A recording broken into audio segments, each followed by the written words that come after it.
Sean Rose got the big stories making the news this week. There's a lot going on, Sean.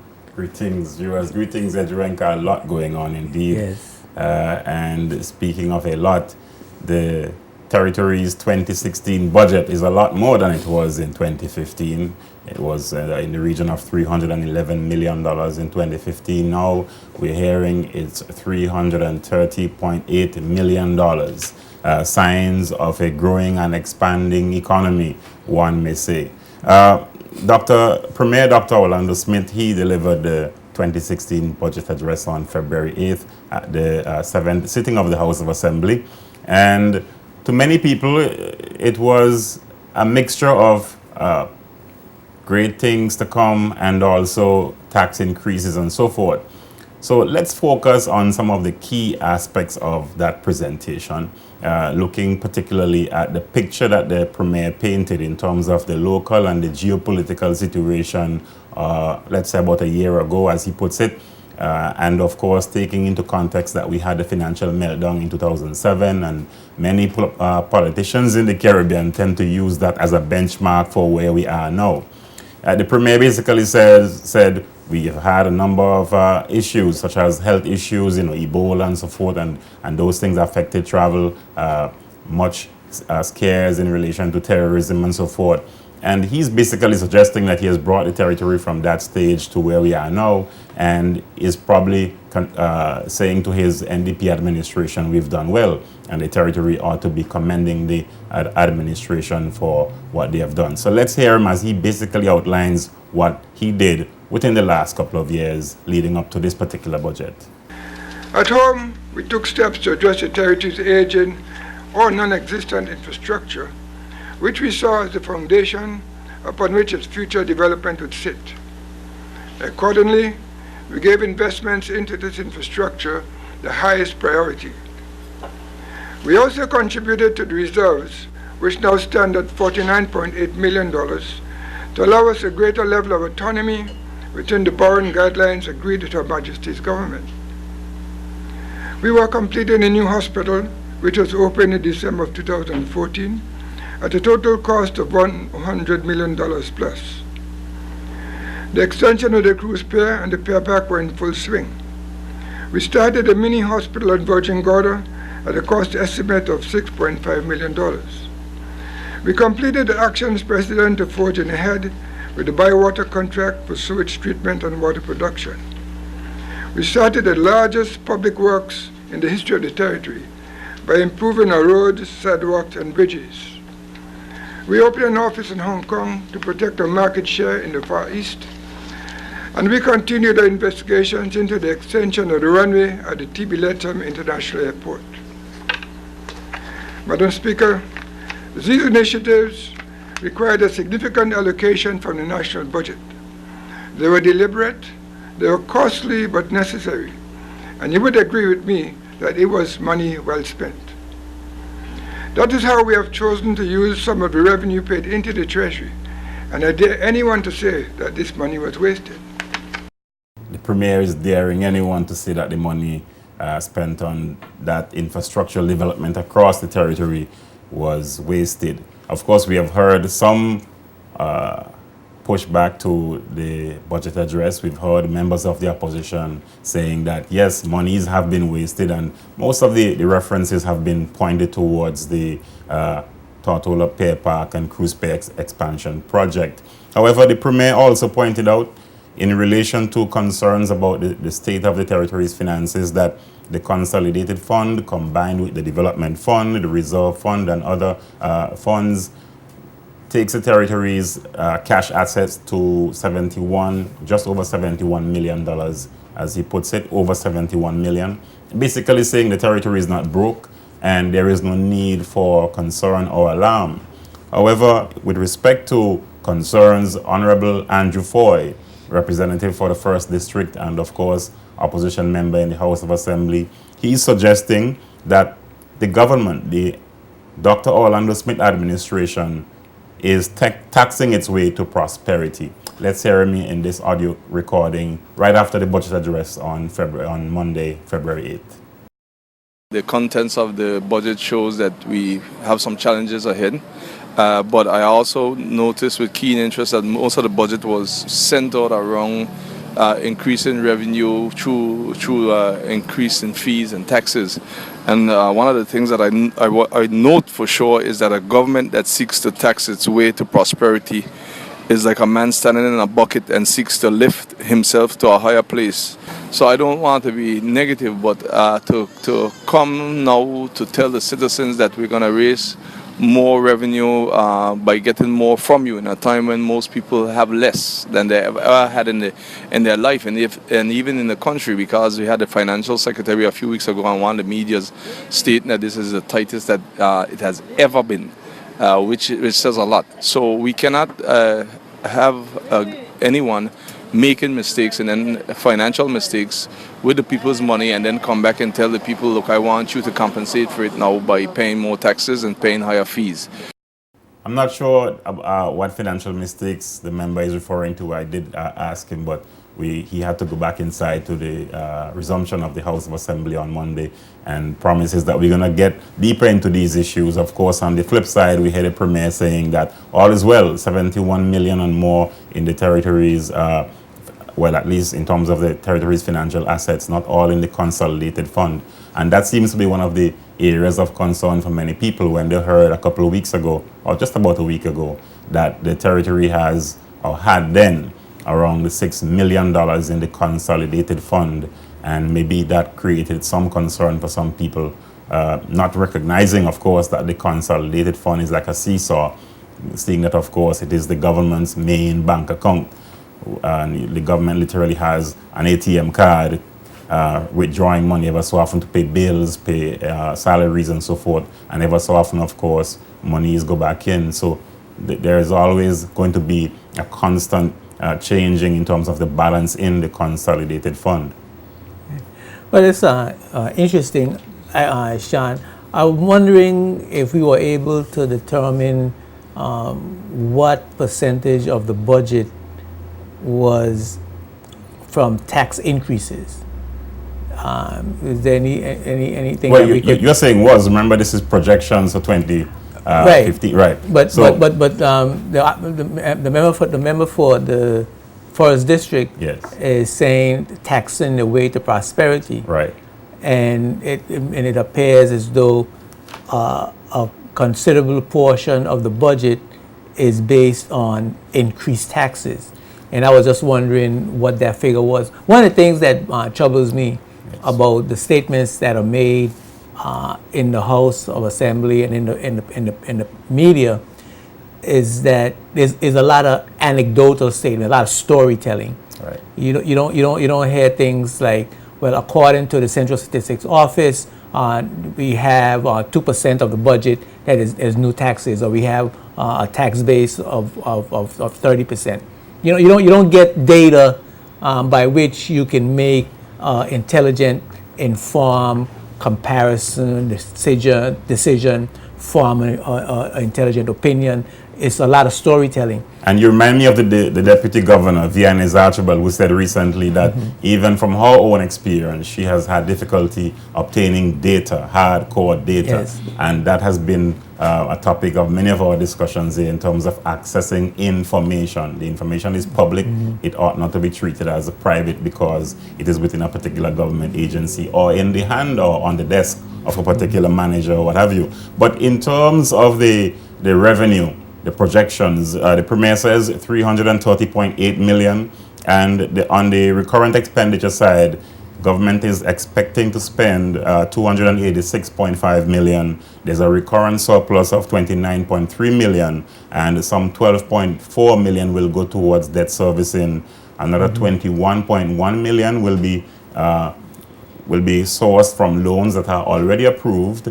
And I remember on Monday, Honorable Mark Vanterpool, Minister for Communications and Works, saying that there is enough money in the budget for him to complete works that he has started this year. And he was basically saying that the monies that will be used for the road construction works and so forth are already allocated, and therefore they're pretty much going to form part of this present budget.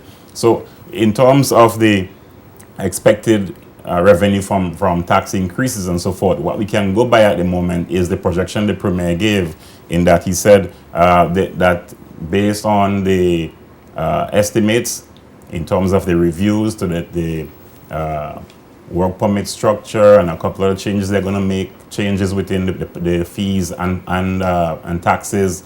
They're going to get another $20.5 million for 2016, and that figure will rise maybe by another million or so in 2017. So there are a couple new, or if you want to call them revised, tax measures and fees that will come in this year, and those will actually allow government to raise an additional $20 or so million. So in terms of what composition of the budget comes from those, then we can safely say that additional revenue will be from taxes and so forth, in terms of revising those taxes and fees. But the existing taxes and fees, that figure is what you're referring to, I suspect. Yeah. Well, if they're going to gain $20 million by increased fees, then that's less than 10% of the budget. That's right. So mind you, there are other taxes and fees that the Premier has not mentioned that are probably not going to be revised. But I was making a comparison to taxes, between taxes in the Virgin Islands and taxes in other jurisdictions. And it seemed as though, well, the comparison showed me that we are, and out of the overseas territories and many of the Caribbean countries, the Virgin Islands have the less taxes. It's low tax jurisdiction. It's a low tax jurisdiction. And even with the added 3.75% on the employees and 3.75% on the employers for NHI, it's about 12 to 15% of our income. America, for example, is 38%, 40%. And even in other Caribbean countries. In other Caribbean countries. One good point to mention here that will help viewers as well is the cost that you pay for importing, let's say, vehicles at the port of entry, at the main port here in Rotown. The cost there is 20%. Right. I think it's currently based on FOB, freight on board, as opposed to cost, insurance, and freight, CIF. In many Caribbean countries, that percentage is in excess of 105%, 110%, and so forth. And yes, there is a dollar difference, but the fact of the matter is that's a major difference in terms of what you pay to import vehicles and other consumer goods, not just vehicles, mind you. Now, as far as what the money is going to be spent on, and what some of the money was spent on, Sean, I know there's some people that have been saying that the money's been wasted. I think certainly everyone can agree that what the money was spent on was needed. I mean, what's your view about that? I mean, certainly we couldn't have done without the cruise spare development. We couldn't have done without the road development and repair. And all those pretty much are part we of need the sewage, boosting your tourism sector, we boosting need your that's right. services. We need the sewage. We need air access. Improving standard of living for residents. So I mean, we So need healthcare, increase healthcare.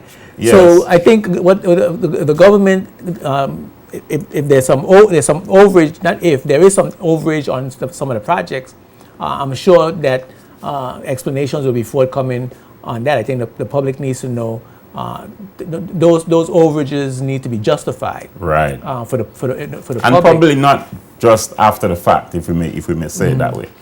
For the most part, I get the sense that people want the information readily available. They want to know way in advance how much for example, the cruise spare project is going to cost. Is it 57 million? And at the end of at completion, you would hear 65. You understand? Okay, so there's been roughly an $8 million cost overrun or so forth. But when you hear it's somewhere around 60, and then the final cost is 82 point, right. .3 or what have you, then you become concerned. Yeah, that's right. So I think that's the issue in many cases for people, in that they understand there are going to be cost overruns and so forth. For example, there's a wall built around the Elmo Stout High School, and that too has been a topical issue over the last couple of days, because many people are asking, how is it a wall can cost $1 million? Now, things like that, I believe that information, the breakdown needs to be made public And if it is true that you may recall His Excellency Governor John Duncan, when he recently took office here, he suggested that, he said, if I may say, that in some cases contractors are overcharging the government. So is it a case of exorbitant charges and so forth in terms of folks who are winning or procuring for government contracts and what have you? It's a very thin line to walk, and we have to be careful because the cost of supplies and so forth here in Tortola are not as cheap as it would be in some other jurisdictions. Well, of so course it really requires more information and yeah. not just us running around the edges suggesting things. One of the things I would like to hear in the debate, and I don't hear in the budget debate, or I haven't heard over the years, is a philosophical and an ideological discussion. And what I mean by that is whether we need to spend more money on infrastructure as opposed to social services. Because the philosophy of most governments usually is that we need to build infrastructure in order to attract investment, in order to get money to pay for social services. But we never seem to, with all the building of infrastructure, we never seem to get enough money to pay for the social services that we need. So you always need money for infrastructure, but we never get the money that's required for education, the money that's required for healthcare, the money that's required for the elderly, and all other social services that we have. And a discussion could be had around what the budget's going to be spent on. In the coming debates, what the budget's going to be spent on, and how does that play out ideologically in terms of how much is spent on building infrastructure, investing to get more money, and how much is spent on delivery of social services. That would be a discussion I'd like to hear. I don't know if the Premier would agree with you, because he seems to be on a philosophical path in terms of his budget addresses and the manner in which they are laid out. But I take your point in that, in fact, for reference, in his budget of 2016, I noticed specific reference was made to allocations to healthcare, some $42 million thereabout. But compared to 2015, we did not see a breakdown in terms of how much would be allocated to the various ministries in that particular budget address.